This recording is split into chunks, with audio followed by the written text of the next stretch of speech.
Hello, boys and girls. I'm so excited to be back with you for Listen and Learn today. Boys and girls, today we're going to listen to a story called The Girl with the Red Slippers. Now, this is another folk tale, which we know is a story told from person to person long ago. And finally, someone decided to write it down for all to enjoy. We know that this will be a fictional story, which means it is not true. It means that these might be made up. And sometimes our stories might involve a little bit of magic. Now, we know that these stories will all have a beginning, middle, and end, so make sure that you're listening very carefully so you know those different spots. And today's story is going to sound very similar to yesterday's story of Cinderella. So I want you to listen very closely so you can tell me what is the same, what might be a little bit different. Now, our story today comes from Egypt. Our story today will come from Egypt. It's a country in Africa, and I want you to listen very carefully to our story. Now we know we always have a few words that we might need to know ahead of time. One word is cautiously, which means being careful to avoid danger. Preferred, that would mean something you like better than something else. Like I preferred chocolate ice cream to vanilla. Revived means become strong and healthy and active again. And scoured, searched for something carefully and thoroughly. And the word setting is not actually in our story, but the word setting is where a story takes place. So yesterday we talked about how characters are in our story, and those are the people in our story. And our setting is where our story takes place. So again, please make sure you sit back and listen to see how these might sound similar to our story of Cinderella. A long time ago, in ancient Egypt, there lived a beautiful young girl named Rhodopis. Rhodopis was a slave, and she was born in Greece, but had been kidnapped by pirates. The pirates sold the young girl to a rich Egyptian merchant. Now, Rhodopis had worked as a servant in his house, but because she was from a different land, she did not look like the other servants or her master. Whereas they had dark hair and dark eyes, she had golden curls and green eyes. No amount of brushing would straighten those curls. The other servants teased Rhodopis. They also made her work even harder than they did. She had to get up before the sun rose, and she had to work while the stars twinkled in the night sky. She cleaned her master's house, she baked bread, she washed her master's clothes, she sewed, and she even tended the garden. She lived a very lonely life. The other servants wanted nothing to do with her, and her master, although he was kind, spent his time either sleeping in the warm sunshine or doing business. Over time, only animals became her friends. Rhodopis chatted with the birds that nested in the lemon and lime trees that she tended. She told them her troubles, and she teased the red-tailed dragonflies. However, her best friend in the whole wide world was a hippopotamus. Whenever she went to the Nile River to wash her master's clothes, one particular hippo would come to the edge of the river. It would wallow in the water near her and keep her company while she worked. The hippo would look at her with its big round eyes. Its ears would flicker whenever she spoke, and sometimes they would play together. Rhodopis would splash water in the hippo's direction, and the hippo would sink down under the water and then reappear close by. One day, while picking lemons from the lemon tree in the garden, Rhodopis heard music coming from the master's house. She placed her basket on the ground and began to dance to the music. She moved gracefully like a ballerina. Rhodopis danced in the warm sunshine. As she danced, her master woke from a long nap. As he stretched and yawned, he looked over to the garden. He spotted Rhodopis dancing into the music.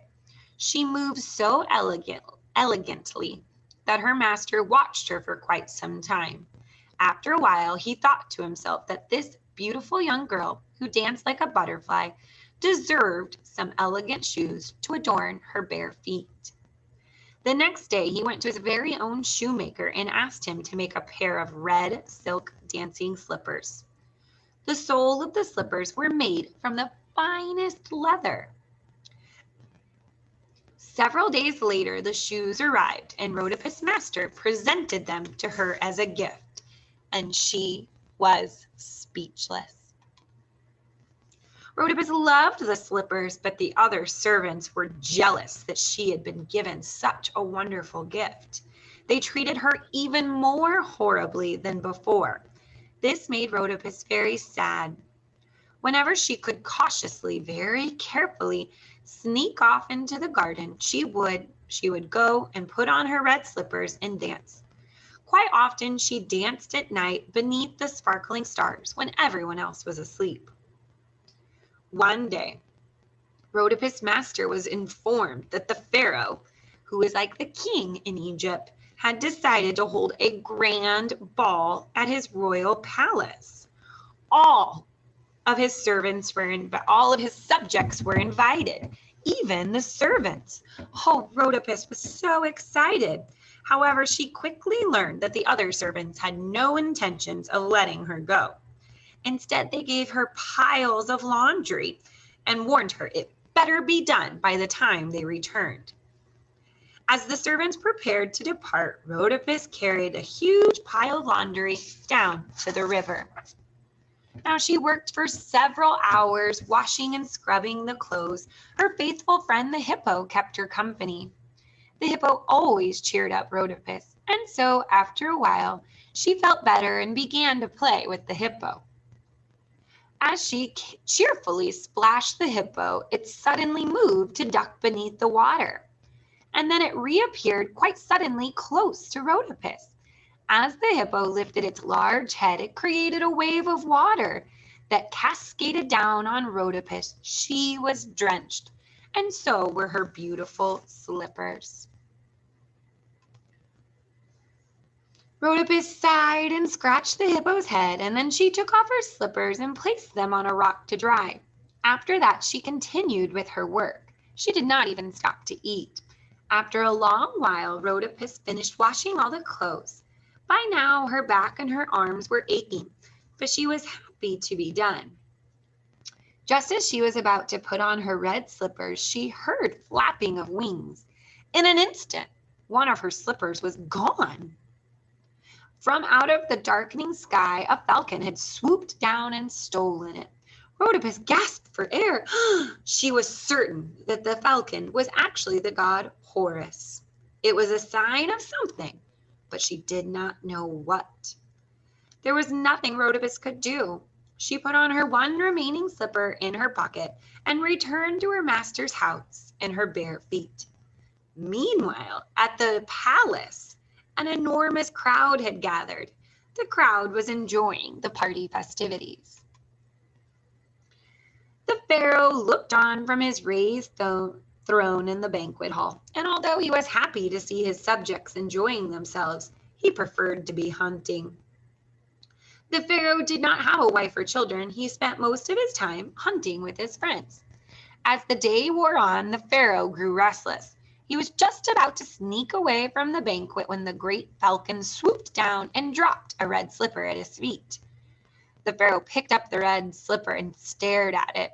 He was certain that the god Horus had sent him a message, and the pharaoh thought for a while. Then he summoned his guards. He decided that the god Horus was telling him that the owner of this red slipper would be his wife. The banquet was halted and stopped. The announcement was made that the pharaoh himself would search the land for the owner of the red slippers. The guests slowly began to leave. Now, Rhodopis' master had already left the palace. He had gone to take care of some business, so he had not heard the announcement. His servants, however, had.